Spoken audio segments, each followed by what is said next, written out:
يا أختنا بالله لا يغويك ذا الشيطان إن الحجاب فريضة من ربنا الله أيام هاد إسكاله نبتقليه حديث كركي ساعة نبي محمد انت كذب ولا ليال واحد عذا إن لها قارئ وهستان إن عبايدا يخمارك قارت الوحرت يكفرين إن أي حجاب شرعه ونقون كرتو قبل مسلمات دعه هذا ولا ليال أكسونا إن عبايدي يخمارك أيسن كفرين إن حجاب ونقون كرتو قبل مسلمات دعه حجاب كشرعي قاعه وعكيل لها لسديد شروط حجابك إنه جيرك لنا أستره كاسمع إنه هذا حواي إنها وأنت مسلمة أهجرك لأن كدد حجابك آخر عاد كنت نسق على السرود أحزاب أورنيسا يا أيها النبي قل لأزواجك وبناتك ونساء المؤمنين يدنين عليهن من جلابيبهن نبي كله هواك قبلها إيه هواك مسلماتك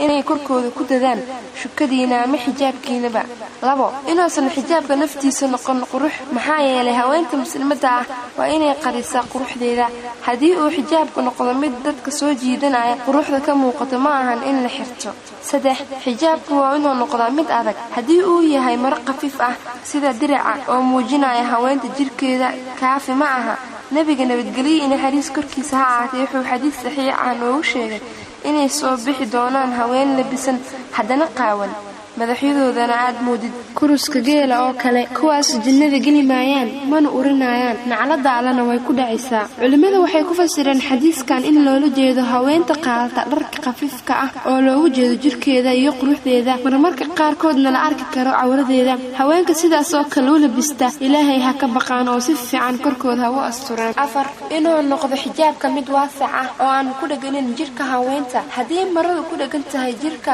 oo xubnaha la tilmaami karo حجاب معها شن إنه سن حجاب كنقل مثل عرفيي معناه وحواي إنه حرام كتها هوانت مسلمة ده إنه دي بده قريه وصوا بحضر در عرفايا أما إنه يعيد برفون يسقط شبته حديث صحيح عن النبي محمد بن حارث إنه بتقريب كل ساعة عته وحو كشري هواني والباو يسقط عرف الساعة أما برفون يسقط مرسا كدب أي ساعة أجمرت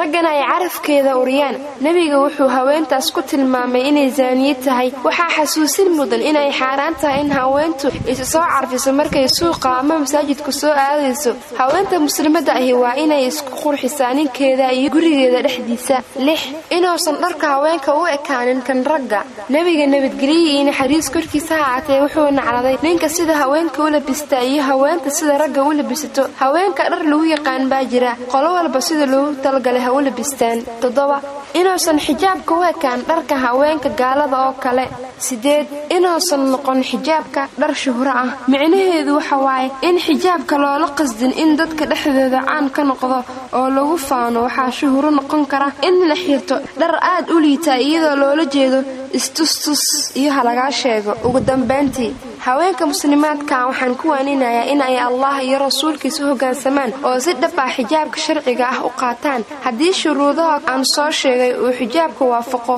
waa Allah mahdi hadii kalena Allah u toobad keenaan oo gabdhaha muslimiinta ah qaata xijaabka saxda ah Allahan haleeshiyo xaq dhamaanteedba wassalaamu calaykum wa rahmatullaahi wa barakaatuh